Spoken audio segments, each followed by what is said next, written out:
Good morning, fifth grade online learners. Welcome to another day of science. It is December 8th, 2020. We want to say hello to Addison, Owen, and Jordan. Does that sound correct? Okay, if we miss somebody, let us know. But hello, guys. Hopefully, you're doing good at home. Make sure you take all your quizzes. And if you scored below a 7 out of 10, I automatically reset it. Now, it's up to you to retake it. Okay, but if you got a low score, I wouldn't keep it, guys. I would try for better, okay? But if we get to the end of the 9 weeks and you haven't retaken some of those low scores, they're going to stay because I can only invite you to do that so much. It is dress down week this week. In case you notice a little bit different, I'm wearing jeans and kind of like a t-shirt type thing. And it's for Make-A-Wish. So teachers give a little bit of a donation this week and they get to dress down. It's our way of supporting Make-A-Wish. Children that may have problems that if we give them money, then Make-A-Wish Foundation will do something special for them, something they request. That's within reason. You know, if they request something that the Make-A-Wish Foundation can do for them, then they have the money to do it. Might be go to Disney World or something like that. But that I don't know how we can do it during this pandemic, guys.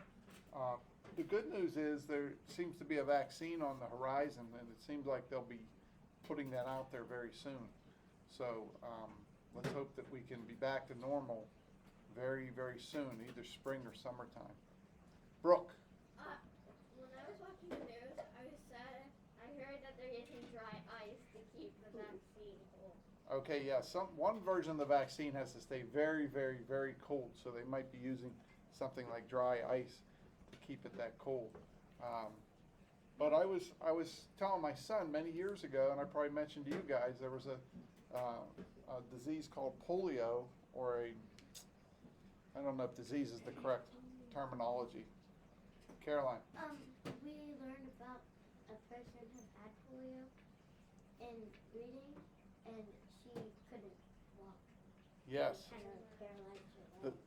Yes, it was a terrible thing, and a virus, I believe, and the vaccine was made right here in Pittsburgh. So there's hope that maybe a scientist right here or somewhere near here may help cure this and we can get back to normal and get rid of these face shields, get everybody back in school.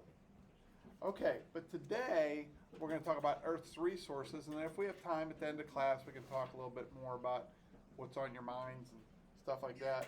And yesterday we talked about this copper mine and these guys having a very difficult and at times dirty job of mining in this coal mine, or I'm sorry, in this mine they're mining for copper. But if you're underground and you're working a jackhammer, it does pay well, but it's a very hazardous job. And mainly what we're talking about is natural resources. And on the next page, we talked about how oil can go into the earth.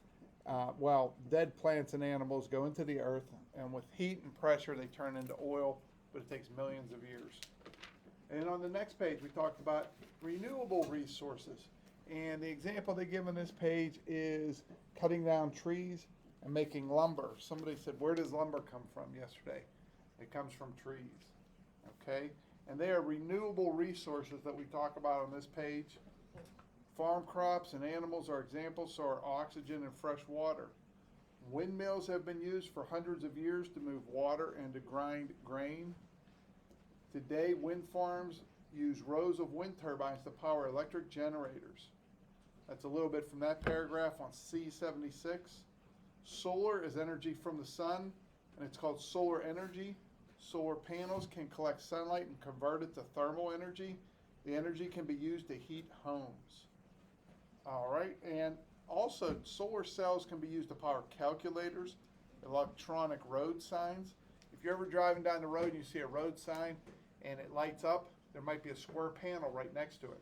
And it might be angled kind of funny, and it's angled that way to get as most energy from the sun as possible. Water, power plants that use moving water generate electricity called hydroelectric plants. Hydro is water, guys. Remember that for the quiz because I just made that question for the quiz. So I mentioned maybe 4 types of energy there, but hydro means water. Raise your hands if you knew that. Good, good. Did you know that, Caroline? Kind of. Kind of. Okay, it's not something we normally say. We don't say, hey, I'm going to go get hydrated. Unless you're a little bit, different. I did have a college professor that used to say that. When you exercise, stay hydrated. And I used to have to think, oh, he means drink water. He's just trying to be fancy with the way he says it. Yes. What's that thing over there? Oh, well, we're making the video, so we can talk about that later. Thank you for asking. Stay hydrated and stay focused. All right, on the next page, they show examples of wind, solar, and water, and they have really nice pictures there. Don't worry if you don't have the book at home. Today's website talks about energy resources, and you can get information from there. And for the quiz, know your study guide. All right, and the last page talks about conservation. Guys, I think most of the websites I put out there, if I'm not mistaken, deal with conservation and really trying to be careful with our energy resources. Even though the solar energy is free and it's powerful and the sun's going to be around for billions of years, I wouldn't even take advantage of that if you're running on solar power. But we're talking more about like fossil fuels, Try to conserve them. We don't want to make too much pollution. We don't want to use them all up. We don't want our cities to look smoky and hazy.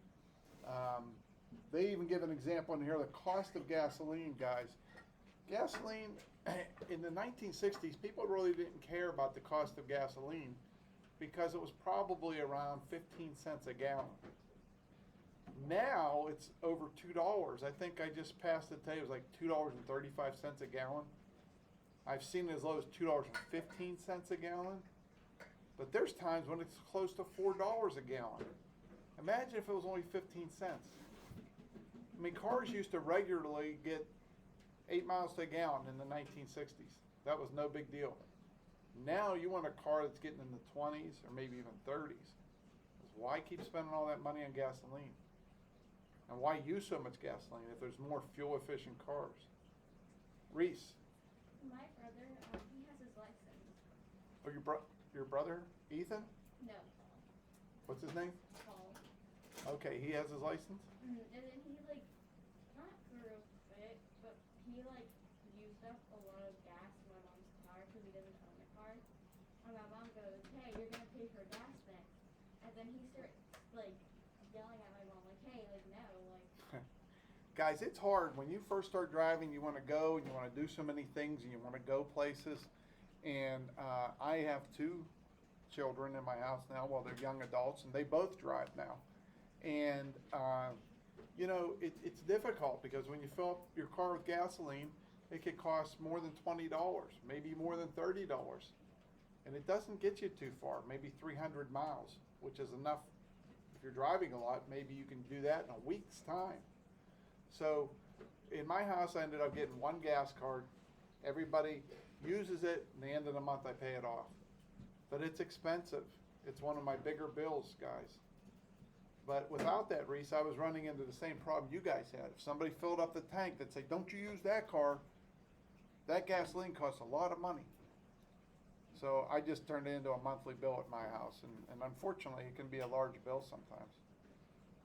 But I don't know how else to do it, guys. I remember that being an issue when we were younger. If we went somewhere with our friends, we'd say, who's pitching in for gasoline? And what we found was, after a while, it's better just to drive to somebody's house and stay there instead of going and driving everywhere. Neat to see places, but it does cost more money than in the 60s when it was only 15 cents a gallon. Piper. You're making the video very long. I'm making the video very long, but I'm trying to give practical examples of why we should conserve energy. Okay, Caroline, you're going to have the last word. Okay, but some people are really, I'm not gonna say it, not very smart because they just, I forget what I was gonna say. But yeah, some people could be. You mean with conserving energy? Yeah. Guys, Like that. you have to consciously think about it. Do I need to go to this place? Do I need to drive all the time? Is there a better way of doing it?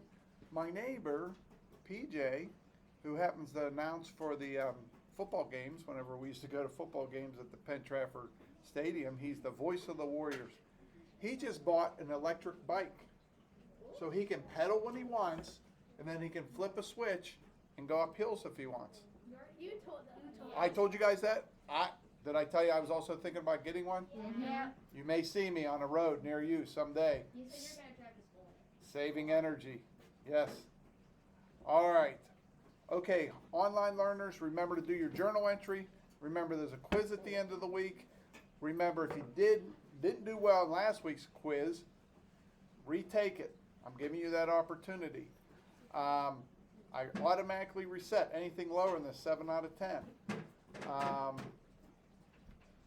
guess that's it, online learners. Don't worry if you don't have books. Use your study guide, and we miss you, and we hope to see you soon. Keep doing good at home, your home school. Bye-bye.